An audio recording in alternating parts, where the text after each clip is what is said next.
அனைவருக்கும் வணக்கம்.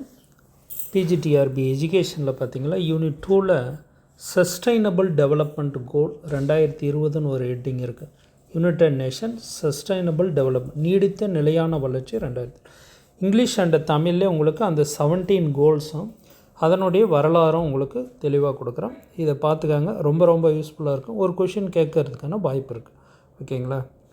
சரி, என்னென்னா இதனுடைய மெயின் டார்கெட் 2030க்குள்ளே ஒரு இலக்கை வைக்கிறாங்க. ஓகேங்களா? அதுதான் 17 கோல்கள் அப்படின்ட்டு. இதில் கிட்டத்தட்ட நிறைய அச்சீவ்மெண்ட்டை நம்ம தமிழ்நாடு ரீச் ஆயிடுச்சு. ஃபார் எக்ஸாம்பிள் ஒன்றும் இல்லை, உயர்கல்வியில் 30% இருக்குன்னு. இது தமிழ்நாடு பார்த்திங்களா, நீங்கள் கிட்டத்தட்ட 50% மேலே போயிடுச்சு. ஓகேங்களா? அது மாதிரி நிறைய இலக்குகள். ஆனால் இதனுடைய வரலாறு பார்த்திங்களா, நம்மளுடைய ஐநா சபை 1945, அதில் என்விரான்மெண்ட் ரிலேட்டடாக பார்த்திங்களா 1992 தான் ஃபஸ்ட்டு நிறைய அது ஆர்கனைசேஷன் இருக்கும். இதாலையும் உலக மாநாடு, உலக பூமி மாநாடு அப்படின்னு ஒன்று நடத்திருப்பாங்க. ஓகேங்களா? எங்கேன்னு பார்த்திங்களா, Rio de Janeiro. So Brazil capital Rio de Janeiro. அப்போ 21 இலக்குகளை வச்சு கொடுத்துருப்பாங்க. ஓகேங்களா? இதனுடைய தொடர்ச்சியாக நிறைய விங்கு இருக்குது. எப்படின்னா பாலைவனம் பற்றி, பயோடைவர்சிட்டி பற்றி, கோஆப்ரேஷன் ஆஃப் பார்ட்டிஸ் அப்படின்ட்டு பார்த்திங்களா, என்விரான்மெண்ட்டை பாதுகாக்கிறது, இது மாதிரி இருக்கும்.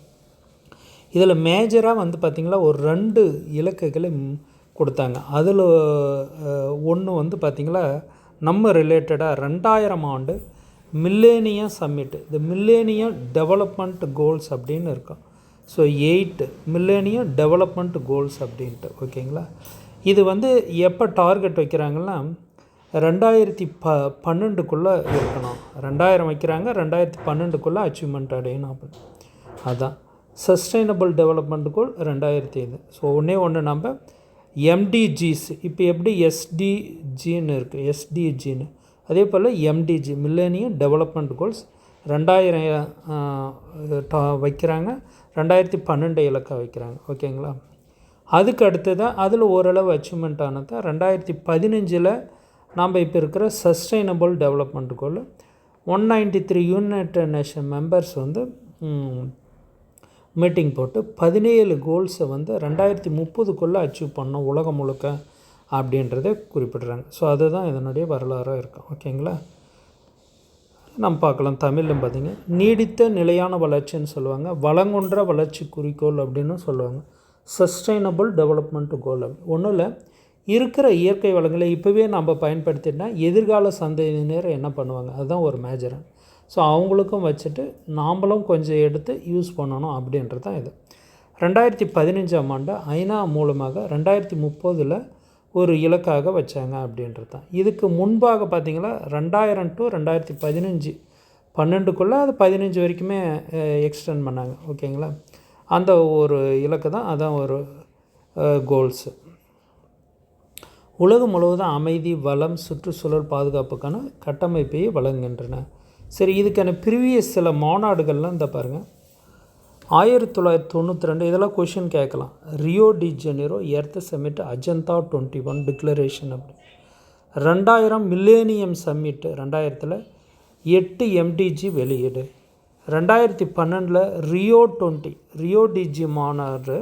அடுத்து 20 வருஷம் கழித்து அதான் ரியோ +20 அப்படின்றது எஸ்டிஜி உருவாக்க தொடக்கம். 2015 17 கோல்கள், அதுதான் இது எஸ்டிஜி. 1993 நாடுகள் ஏற்கப்பட்டன.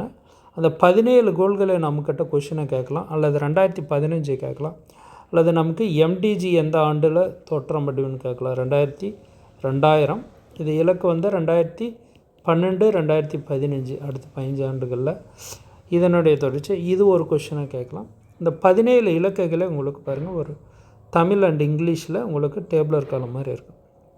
ஃபஸ்ட்டு நோ பவர்ட்டி, உலகம் முழுக்க பவர்ட்டி இல்லாமல் உருவாக்கணும். 2வது பசி இல்லாமல் உருவாக்கணும். 2வது பாயிண்ட்டு. இது ஆர்டராக இதே போல் தான். ஓகேங்களா? இது நம்ம டிஎன்பிஎஸ்சிலையும் சிலபஸ் இருக்குது. நல்ல ஹெல்த்து வெல்பீயிங்கே கொடுக்கணும் அப்படின்றது, நல்ல உடல், குவாலிட்டி எஜுகேஷன் கூட. 4th பாயிண்ட் என்னான்னு கேட்கலாம். So good quality education. 5th point gender quality.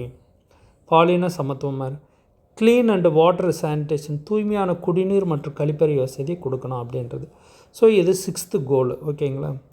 Affordable and clean energy, தூய்மையான எரிசக்தியை கொடுக்கணும். டீசன்ட் ஒர்க் அண்ட் எக்கனாமிக்கு, மதிப்புமிக்க வேலை மற்றும் பொருளாதார வளர்ச்சி இருக்கணும். 8வது பாயிண்ட்டு. 9வது பாயிண்ட்டு இண்டஸ்ட்ரி இன்னோவேஷன் இன்ஃப்ராஸ்ட்ரக்சர், தொழில்சார் புதுமை மற்றும் ஒழுங்கமைவு, இது இன்னோவேஷனாக இருக்கணுன்றது. 10வது பாயிண்ட் வந்து சமத்துவம், இன்இக்வாலிட்டி குறைக்கணுன்றாங்க. 11வது point sustainable cities and committees, வளங்குன்றா நகரங்கள் மற்றும் சமூகங்கள். 12வது point responsible consumption and production, உற்பத்தி மற்றும் விநியோகம்.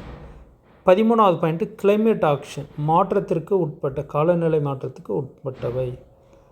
14வது point life below water, okay, நீரில் உள்ள எல்லாருக்கும் வாட்டர் இது கிடைக்கணும் அப்படின்றது தான் இது. ஓகேங்களா. 15வது பாயிண்ட்டு எல்லாருக்கும் நிலம் இருக்கணும் அப்படின்றது. ஸோ வீடு இருக்கணும், உணவு, உறைவிடம், வாட்டர், அது மாதிரி தான். 6th point peace, justice and strong institution, அமைதி, நீதி, வலுவான நிறுவனத்தை கொடுக்கணும் அப்படின்றது. 17th point partnership of the goals, உலகம் முழுக்க இது கூட்டாக சேர்ந்து இதை வந்து அச்சீவ்மெண்ட் பண்ணணும் அப்படின்ட்டு. இந்தியாவே நிறைய திட்டங்களை இதே இலக்காக வச்சு தான் நிறைய ஸ்கீம்ஸை கொண்டு வந்துட்டு இருக்காங்க. ஓகேங்களா. சரி, நம்ம தமிழ்நாட்டில் இதில் கிட்டத்தட்ட ஒரு 10 பாயிண்ட்டுக்கு மேலே அச்சீவ்மெண்ட் பண்ணிட்டாங்க. ஸோ அதனால தான் தமிழ்நாடு வந்து நம்பர் 1 இந்தியாவில். ஸோ கொஞ்சம் வறுமை இல்லை, வறுமையில் குறைவாக இருந்துச்சு, எல்லாருக்கும் குவாலிட்டி எஜுகேஷன், இது மாதிரி எல்லாமே கிடைக்கிது அப்படின்றது வச்சு தான் சொன்னாங்க. ஓகே, சரி, இதுலேருந்து ஒரு கொஷின்ஸ் வருவதற்கான வாய்ப்பு இருக்குது. நம்ம சிலபஸில் எந்த ஒரு லைனும் விடுபடாமல் நாம் படிச்சிட்டுங்களா பெஸ்ட்டாக இருக்குது. ஓகேங்களா. இது என்விரான்மெண்ட் டாப்பிக்கில் இது ஒரு பிக் டாப்பிக்கு. ஸோ நமக்கு இது இல்லை. இது இந்த சோர்ஸ் எங்கே இருக்குதுன்னு நீங்கள் பார்க்கணுன்னு நினச்சிங்களா, +1 எக்கனாமிக்ஸ் புக்கில் இருக்குது. ஓகேங்களா. Okay, thank you.